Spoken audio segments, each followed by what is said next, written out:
படப்பிடிப்பிற்காக ஒத்திகை செய்தபோது நடைபெற்ற தகராறு சித்தரித்து வீடியோ வெளியிட்டிருக்கிறதா பிக்பாஸ் விக்ரமன் மனைவி பரபரப்பு பேட்டி கொடுத்திருக்காங்க. பிக்பாஸ் மூலமா பிரபலம் அடைஞ்சவர் விக்ரமன். இவர் பெண் உடையில சுற்றி வந்து குடியிருப்புல உள்ளவர்களை அச்சுறுத்துவது போல வீடியோ காட்சி வெளியாகி பரபரப்பை ஏற்படுத்துச்சு. இந்த நிலையில தன்னுடைய கணவர் குறித்து அவதூறு பரப்பணும் அப்படிங்கிற நோக்கத்துல தான் அவரது வீடியோவை வெளியிட்டிருக்கிறதா விக்ரமனுடைய மனைவி பிரீத்தி குற்றம் சாட்டியிருக்காரு. இது குறித்து திருவேற்காடு காவல் நிலையத்தில் புகார் அளித்துள்ள விக்ரமன் மற்றும் அவருடைய மனைவி பிரீத்தி அதுக்கப்புறமா செய்தியாளர்களை சந்திச்சிருக்காங்க. என்னன்னா, நான் முன்னாடி குடியிருந்த வீட்டில் வந்து ஒரு ஷூட்டிங் சம்பந்தமா ஒரு வீடியோ ஒன்று நாங்கள் எடுக்க வேண்டி வந்தது. ஸோ நான் வெளியூர்ல இருந்தப்ப ஷூட்டிங்காக எடுத்த வீடியோ அது. அந்த வீடியோ வந்து தேவையில்லாமல் வேற டேக் பண்ணி அவதூறு பரப்புற விதமாக யாரும் பரப்பியிருக்காங்க. ஸோ அது விஷயமா கம்ப்ளைண்ட் கொடுக்கறதுக்கு தான் ஸ்டேஷனுக்கு வந்திருக்கேன். அண்ட் அதை வந்து நாங்கள் இது அவதூறு பரப்பியிருக்காங்கன்னு சொன்னோடனே அதை புரிஞ்சுக்கிட்டு இமீடியட்டாக அந்த நியூஸ் சேனல்லேருந்து அதை ரிமூவ் பண்ணிட்டாங்க. பாலிமர் நியூஸ் சேனல் அவங்களுக்கு ஆக்சுவலாக ரொம்ப பெரிய நன்றி சொல்லணும். Thank you so much. அது விஷயமா அதை பரப்புறது யார் என்ன அப்படிங்கிறத பற்றி கம்ப்ளைண்ட் கொடுக்க வந்திருக்கேன். ஸோ போலீஸ் வந்து கம்ப்ளைண்ட் ரிசீவ் பண்ணியிருக்காங்க, ஆக்ஷன் எடுக்கணும் அப்படின்னு சொல்லியிருக்காங்க. இல்லை, அந்த வீடியோவில் எந்த ஒரு கேமராவும் இல்லை, அந்த மாதிரி அந்த கமெண்ட்ஸ்லாம் பார்த்தீங்களா நீங்கள்? அதில் நிறைய இருக்குது. அந்த வீடியோவில் கேமரா கிடையாது, ஷூட் மாதிரி தெரியல, அது ரியலா நடந்த மாதிரிலாம் புகார் வைக்கிறேன். ஷூட்னே சொல்றேன், ஷூட் சம்பந்தப்பட்ட வீடியோன்னு சொல்றேன். அது ஷூட் கிடையாது. ஷூட்டுக்காக ஒரு டெஸ்ட் வீடியோ எடுக்கிறதுக்காக நாங்க ட்ரை பண்ணோம். சோ அப்ப நான் வந்து மதுரையில இருந்தேன், அதனால என்ன அவரே ஷூட் பண்ணி அனுப்ப சொன்னேன். சோ அது ஒரு கிட்டத்தட்ட சொல்லணும், அப்ப எங்க 2 பேருக்கு நிச்சயம் இருந்தது. எங்களுக்கு கல்யாணம் ஆகாத அந்த டைம். அந்த வீட்டுல ஆக்சுவலா நான் தான் கூட்டியிருந்தேன். அது விக்ரமனோட வீடு கிடையாது, அது என்னோட வீடு. நான் ஊருக்கு போயிருந்ததுனால அவர் ரிலாக்ஸ் பண்றதுக்காக அங்க ஒரு 4 நாள் இருந்தேன். ஏன்னா நான் அது வீடு மட்டும் இருந்தது, அப்ப அவர் அங்க இருந்தாரு. அந்த டைம்ல நான் வந்து இந்த படத்துல இந்த மாதிரி, ஏன்னா நான் ஒரு ஃபிலிம் மேக்கர், நான் ஒரு டிரெக்டர். ஸோ என் படத்துல அவர் ஒர்க் பண்றது இருந்தது. அதுக்காக படத்துக்காக இந்த மாதிரி ஒன்று பண்ணணும்னு சொன்னேன். அப்போ வந்து அவர் வந்து தயங்குவாரா அப்படிங்கிறதுக்காக அதை இப்போ நீங்கள் ஷூட் பண்ணி எனக்கு அனுப்புங்க, நீங்கள் இப்போ ஸ்க்ரீனில் அப்படி நடிப்பீங்கன்னா இப்போ நீங்கள் பண்ண முடியுமா, பண்ணி காட்டுங்கன்னு சொன்னேன். ஸோ அதுக்காக அவர் வந்து பண்ண ட்ரை பண்ணாரு.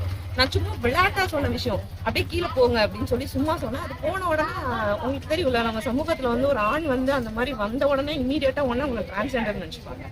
அப்படி நினைச்சு அடுத்த செகண்ட் டிரான்ஸ்ஜெண்டரா தான் இவன் திருடுவான், இவன் பிரச்சனை பண்ணுவான்னு நினைச்சு உடனே எந்த கேள்வியுமே கேட்காம அவங்க மேல வந்து ஹாரஸ் பண்றது, வயலண்ட் ஆக்ட் இதெல்லாம் வந்து செய்ய ஆரம்பிச்சாங்க. அந்த மாதிரி ஆக்சுவலா செஞ்சாங்க. உண்மையை சொல்லணும்னா ஒரு விஷயத்த சரியா விசாரிக்காம இமீடியட்டா ஒருத்தரை வந்து பிடிச்சி ஹாரஸ் பண்ணி தாக்கியிருக்காங்க. ஆக்சுவலா அவங்க பண்ணதுதான் சமூக குற்றம். நம்ம கேள்வி கேட்கணும்னா அன்னைக்கு ஷூட் மாதிரி ஒரு வந்தாரு, அங்க வந்து எதிர்பாராதமா அந்த மாதிரி சம்பவம் நடந்தது. இப்ப நான் வந்து அவரோட மனைவி, அந்த படத்தோட டைரக்டர். சோ எனக்கு இந்த விஷயம் நடந்த உடனே இமீடியட்டா எனக்கு தெரிஞ்சிருச்சு. நாங்க இமீடியட்டா போய் அந்த மெயின்டெனன்ஸ்ல நான் ஊர்ல இருந்து வந்த உடனே போய் அவங்கள பார்த்து பேசி இது என்ன ஏதுன்னு கேட்டு விளக்கமும் கொடுத்து முடிச்சிட்டோம். அது எல்லா பிரச்சனையும் அங்கேயே சால்வ் ஆயிடுச்சு. இது நடந்து இப்ப 6-7 மாசத்துக்கு மேல ஆயிடுச்சு. நாங்க இப்ப அந்த வீட்டுல குடியும் இல்லை, நாங்க வேற வீடு பாதிப்போம். இப்ப வந்து சம்பந்தமே இல்லாம இதை வந்து பிரச்சனை ஆக்கிருக்காங்க. இதை பிரச்சனை ஆக்குனவங்க யாருன்னு கூட எனக்கு தெரியல.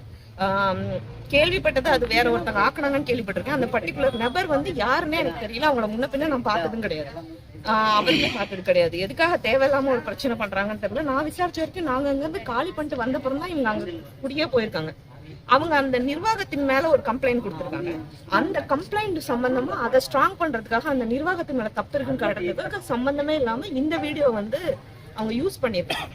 இது தேவையில்லாம எங்களுக்கு இருக்க வேண்டிய அவசியமே இல்லை, அவங்க தேவையில்லாம இழுத்திருக்காங்க. அதனால தான் நாங்க வழக்கு தொடரும். காலி பண்ணீங்க அப்படியெல்லாம் கிடையாதுங்க. இவங்க சொல்ற கணக்குப்படி பார்த்தா அவங்க இஷ்யூ மேல வச்சுருக்காங்க. நாங்க வீட்டை காலி பண்ணது செப்டம்பர்ல. மேக்கும் செப்டம்பருக்கும் நடுவுல எத்தனை மாசம் இருக்கு? அந்த வீட்டுல வச்சுதான் எங்களுக்கு நிச்சயதார்த்தம் நடந்திருக்கு. அதுக்கப்புறம் அத்தனை நாள் நாங்க அந்த வீட்டுல இருந்திருக்கோம். அப்புறம் நாங்களே அந்த இஷ்யூ ஆக்கி அதை காலி பண்ணோம். இப்ப புகார் யார் மேல மேடம் கொடுத்துருக்கீங்க? புகார் யார் மேல? அது நான் இப்போ ரிவீல் பண்ண முடியாதுங்க. அந்த வீடியோவை யாரு பரப்புனாங்களோ அவங்க மேல. பர்டிகுலரா யார் என்னன்றது உங்களுக்கு தெரியாது? அது வரைக்கும் கண்டுபிடிக்க சொல்லியிருக்கோம். பட் எனக்கு ஒரு ஆள் மேல இருக்கு, ஆனா அதை நான் உறுதியா தெரியாம மீடியால சொல்ல முடியாது இல்லைங்களா? அதனால நான் எந்த பேரும் குறிப்பிட விரும்பல. இப்போ அந்த பில்டிங்ல இருக்காங்க புகார் கொடுத்தாங்களா, அவங்க சம்பந்தமா அவங்க தான் கொடுத்துருப்பாங்கன்ற ஒரு யூகத்துல இருக்கு. அந்த பிரச்சனையை எழுப்பினவங்க தான் அந்த பிரச்சனையை எழுப்பினவங்க தான் இந்த பிரச்சனையை. ஆமா, அப்படிதான் யூகிக்கிறேன். அந்த சம்பவம் எங்க நடந்தது? இதுக்கப்புறம் சம்பவம் எங்க நடந்தது? அந்த அடுக்கு ஐயப்பன் தாங்க. அங்க ஸ்டேஷனுக்கு போயிருக்கேன், அங்க கம்ப்ளைண்ட் கொடுக்கல. ஏன்னா இப்ப நாங்க வந்து வேற ஒரு ஏரியா, நாங்க வானகரத்துல குடி இருக்கிறதுனால இந்த லிமிட்ல கொடுக்க வந்திருக்கோம், அவ்வளவுதான். அங்க ஜூரிஸ்டிக்ஷன் இல்ல, அதனால இங்க ஓகேவா. இப்ப சமூக வலைதளத்துல சும்மா அதிகமா தாக்கு இருக்கு, அது சம்பந்தம் என்ன சொல்ல வரீங்க?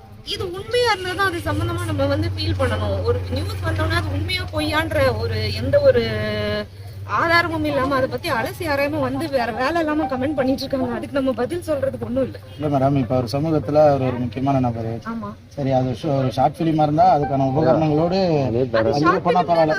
இல்ல அந்த மாதிரி இருந்தா பரவாயில்ல. சரி, திடீர்னு சார் வந்து அந்த மாதிரி வரும்போது திடீர்னு வந்து இப்ப அவரை வந்து ஒரு ரோல் மாடலா ஃபாலோ பண்றவங்க இருப்பாங்களா, இது சடனா உங்களுக்கு பார்க்கும்போது கொஞ்சம் தப்பான பிம்பமா வருது. அதுக்காக சார் அரசியல் ரீதியான இந்த மாதிரியான அவதூறுகள் வந்து தொடர்ந்து இருந்துட்டு தான் இருக்கு. அரசியலுக்கு வந்த நாள்ல இருந்தே அதனால இப்படிதான் வன்முறை வந்து தொடுத்துட்டு இருக்கிறாங்க. இன்னும் என் குடும்பத்தை பத்தி அசிங்கமாக பேசுறது, அந்த மாதிரியான விஷயங்கள், அப்புறம் என்னை பத்தியே தவறுதலான முறையில இது பண்றதுன்ற மாதிரி தொடர்ந்து இருந்துட்டு தான் இருக்கு. ஸோ அதுல இது ஒண்ணு அப்படிங்கிற மாதிரி கடந்து போகுது. ஏன்னா இது குறிப்பாக ஒரு டெஸ்ட் ஷூட்டுக்காக பண்ண ஒரு விஷயம். ஒரு ஆண் வந்து கைவிடமிட்டு டெஸ்ட் ஷூட் பண்றது, அதை சமூகத்துல வந்து இந்த அளவுக்கு அதை ஒரு வீடியோவா எடுத்து அதை ஸ்ப்ரெட் பண்ணி சம்பந்தம் இல்லாம அதுக்கு கீழே இவ்வளவு அசிங்கமான கமெண்ட்ஸ் போடுறது அப்படிங்கிறது அது அதுக்கு என்ன வார்த்தைகள் சொல்லி அதை விவரிக்கிறது. அந்த நைட்ல வெளியே வரணுன்ற அவசியம் இல்லை அப்படின்ற எந்த நைட்ல வரீங்க? நான் டெஸ்ட் போட்டு என் வீட்டு வாசல் வெளில வர்றது உங்களுக்கு அது யார் நைட்ல என்னைக்கும் உங்க வீட்டுள்ள வந்தாங்க? என் காரிடார்ல நடந்து வந்த போது நடந்தது தானே. ஆமா, எங்கள் காரிடார்ல நடந்து வந்த போது நடந்தது. கம்ப்ளைண்ட் கொடுத்துட்டேன். அப்ப அது வந்து நாங்கள் விளக்கம் கொடுத்தோம். அந்த விஷயத்துல அப்பவும் போலீஸ் வந்தாங்க. அப்பயும் நாங்கள் விளக்கம் கொடுத்தோம். அப்ப அவங்கள வந்து கண்டிச்சாங்க. அப்படியே புகார் அளிச்சு ஆமா ஆமா அது விளக்கம் கொடுத்தாரு. அது இப்போ வந்து முறையாக இந்த வீடியோ வந்ததுக்கு அப்புறம் முறையாக இந்த வீடியோ யார் ஸ்ப்ரெட் பண்ணியிருக்கிறாங்க அப்படிங்கிற முறையில அதை கண்டுபிடிக்கணும், அதன்படி நடவடிக்கை எடுக்கணும். நம்ம காவல் நிலையத்தில் நமக்கு சட்டத்தின் மேலாக நம்பிக்கை. எங்களுக்கு எல்லாத்தையும் விட்டாலும் சட்டம் நம்மளை காப்பாற்றும், நீதி நம்மளை காப்பாற்றணும் நம்பிக்கை இருக்கு. அதனால